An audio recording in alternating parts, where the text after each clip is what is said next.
Hi, everyone. This is Allison, and I'm really excited to have a chance to talk to you about one of my favorite things to talk about.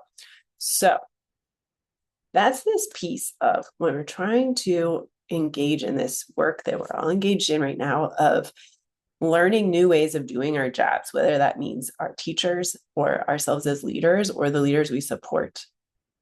And we're trying to do it in a way that involves this messy collaborative experimentation with practice that can feel really vulnerable and risky. And that's different for everyone. I want to name that.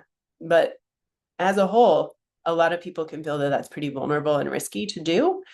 And that's for a lot of reasons. One way is we're trying to engage with math in a totally new way. Depending on my history with mathematics, that might feel really vulnerable and risky. I'm having to engage with my colleagues in a new way, whether I'm a teacher or a leader, including all leadership roles, right? We're having to engage with the people we work with in a really new way. That can feel risky. We're also trying out really new ways of teaching and leading. We're trying to do our jobs in different ways, which means we're also wrestling with new definitions about what it means to be really competent at our jobs. And if we felt really competent in past ways that we did our jobs, that can feel really vulnerable and risky to move into a space where we are feeling a little less sure about how we're doing our jobs. It also means we have to deprivatize our practice. So often in education, we don't really talk about how we're doing our jobs. Teachers kind of keep their own practice to themselves. Leaders keep their own practice to ourselves.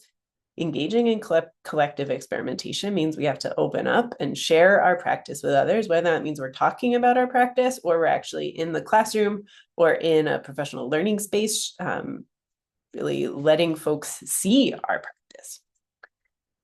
And it also means grappling with some uncertainty about what will happen or not knowing what to do next.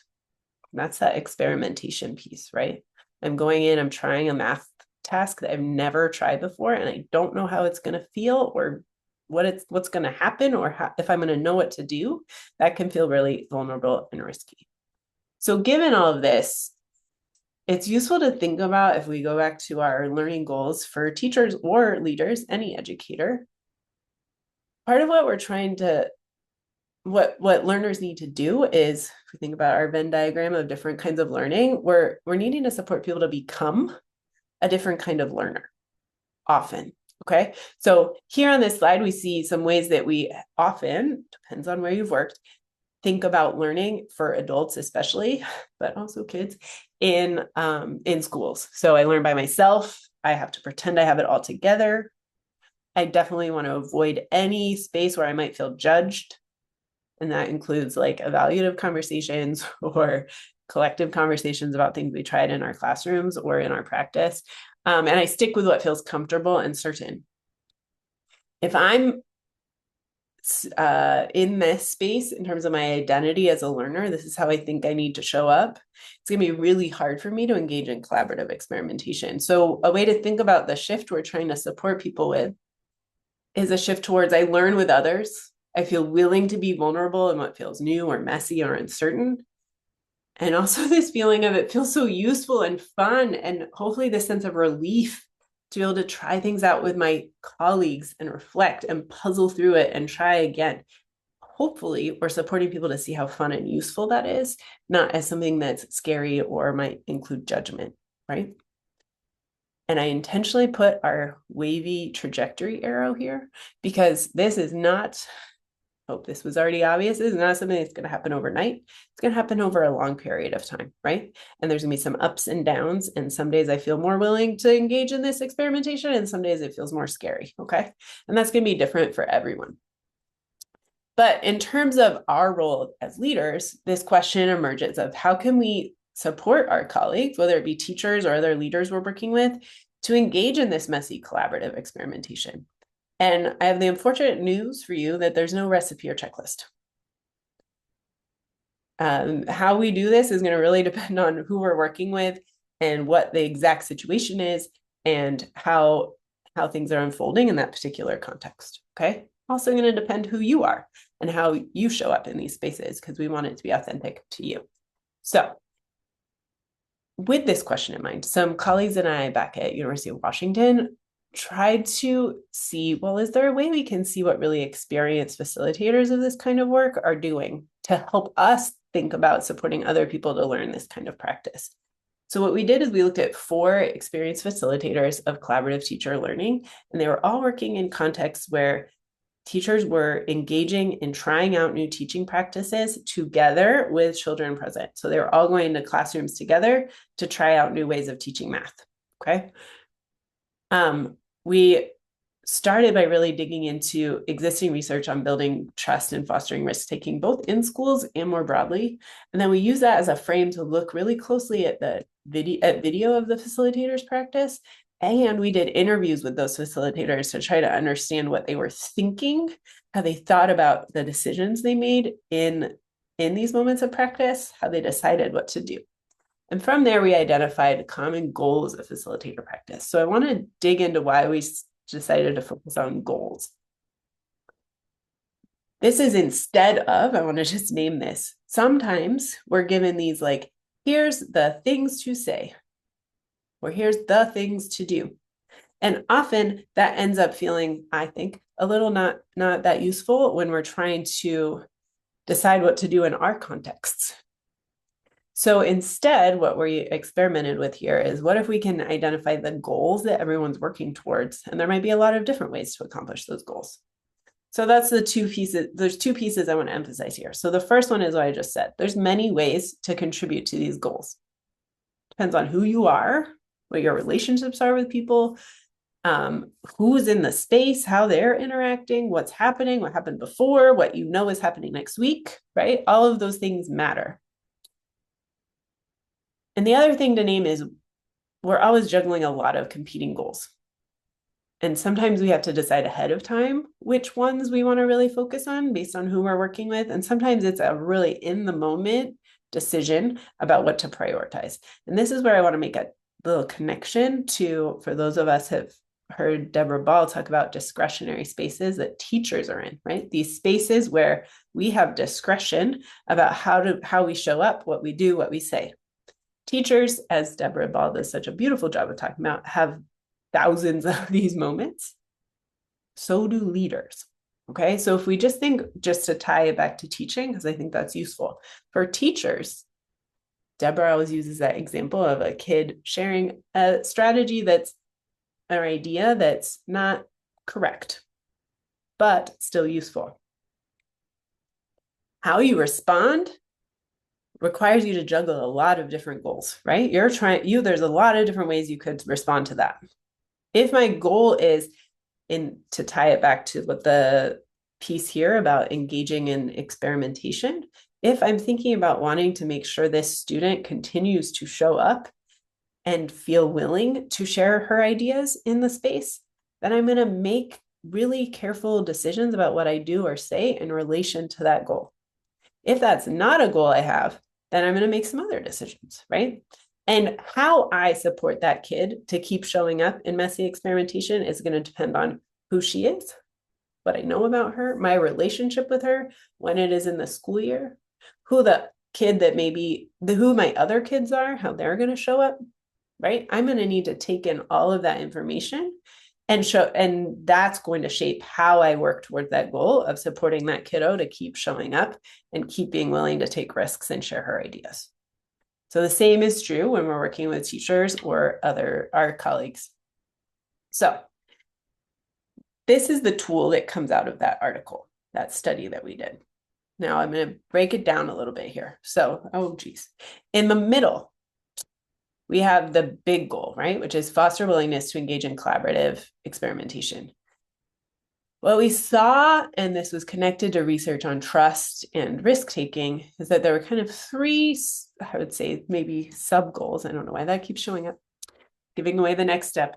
There are 3 sub-goals. So this one is, and we'll go through each of them. So one is promoting learning through collaboration. That's in the purple. And there are 2 goals within that we saw people working towards, and we heard people talking about these experienced facilitators.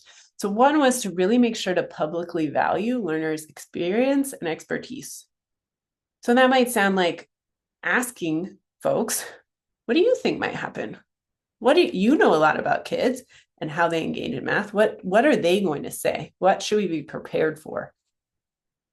Or if someone shares a really valuable insight, making sure to really recognize that. So these are things around making people feel like their contribution to collaboration is worthy and useful.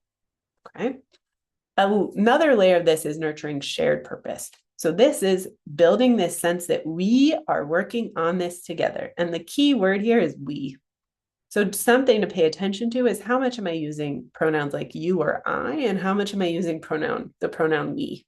We found that these facilitators use we so much because they were trying to nurture the sense of this is not about what any individual can do or can't do. This is about what we are trying together. Okay, so that's the promoting learning through collaboration. How am I participating right now to support people to keep learning together and want to learn together and see value in learning together? In the pink, we have promoting an experimentation and analysis of practice. So this is a bigger goal around how do I support people to want to experiment and really learn from the analysis of practice. Okay, so one piece of this we noticed in our study was framing the complexity of learning new practice. So this is really saying over and over again in different ways that what we're learning to do here is really tricky. It's complex. We have to experiment.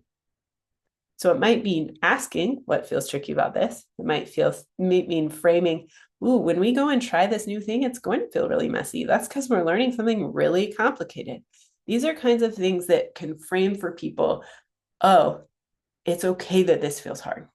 There is value in experimenting with what feels tricky. Okay. This also means really intentionally supporting, this is the second thing in pink here, supporting reflective analysis of practice.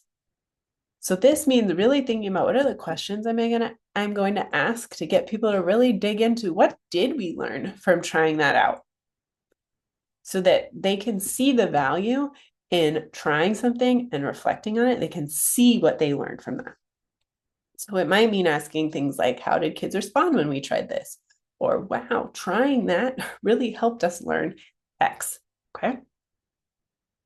The last space or goal here is shaping the emotional space. So this comes largely from the research on trust and risk taking that, as we could all know from our own experience, we're more likely to want to engage in something that feels a little vulnerable or risky if the emotional space feels like a space in which we can be vulnerable and take risks. Okay, so two pieces of this that we noticed when we were studying these experienced facilitators. One was they encouraged a lot of playfulness, and they worked really hard to make it feel like a playful space. So that depended, each person had a different way of doing that because we all engage in this kind of playful work differently based on our personalities. Some people use kind of physical humor. Some people use more verbal humor. There was also just emphasizing that it was play. So saying things like, oh, let's just play with it and see what we learn. And then the other piece is establishing trust with the facilitator. So that means this relationship building and trust with you as the facilitator. Now, there's a couple of pieces of this. Definitely, folks trust people more when they have some competence or knowledge in a certain topic or thing you're trying. But also, I want to emphasize here that another way we build trust is saying, I don't know, but I'm going to find out. Or I tried that, and guess what? I fell on my face. And here's what I learned from it, and here's what I'm going to do next. So it's showing people that you're in the weeds of it with them, and that they can trust you to be in that with them and be in the messiness with them. So I want to emphasize some of these examples, they're just illustrative. There's thousands of ways to work towards these. I also want to note that with one move, you're often can be working towards multiple goals, right?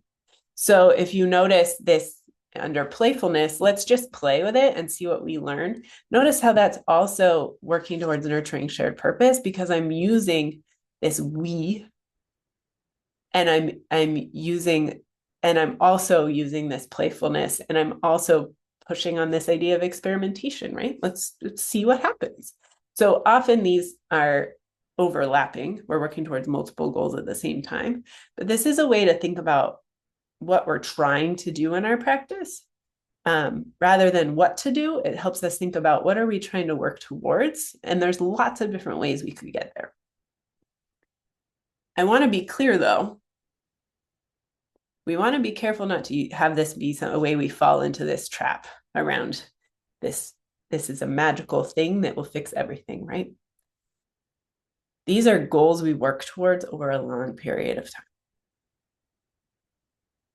One other thing I just want to emphasize is this is just zooming in on one piece of your complicated practice. Okay. You're also trying to support the teachers and leaders you work with to do a whole bunch of other things and learn a bunch of other things, right? So developing new knowledge about teaching children's mathematics, developing joyful, responsive, student-centered mathematics practice, right? Seeing children as mathematically brilliant. These are just some, there are many more of the other goals that you are having to hold in your head, and they have lots of sub goals when you are engaging in your practice of facilitating learning, right? This is just one piece. So I want to acknowledge that what we're learning is complicated, right? And this is just one piece of it. But I do want to emphasize that I would almost kind of represent it like this. Because if we want folks to develop new knowledge about teaching children's mathematics, to develop joyful, responsive, student-centered mathematics instructional practice, to see children as mathematically brilliant, I would argue none of those things are going to really evolve powerfully if we don't, underneath all of that, foster willingness to engage in collective experimentation. So working on this muscle for ourselves of how do we do that, and how do we continue to learn to do this with different people in different contexts, is one of the most important things we can do as we're working to develop these other goals. So I hope this tool is a useful way to frame your practice for yourselves, to analyze the practice of others, and to engage in conversations together about ways you are realizing you can show up, things you can do or say that contribute to these goals over time for our learners across the state.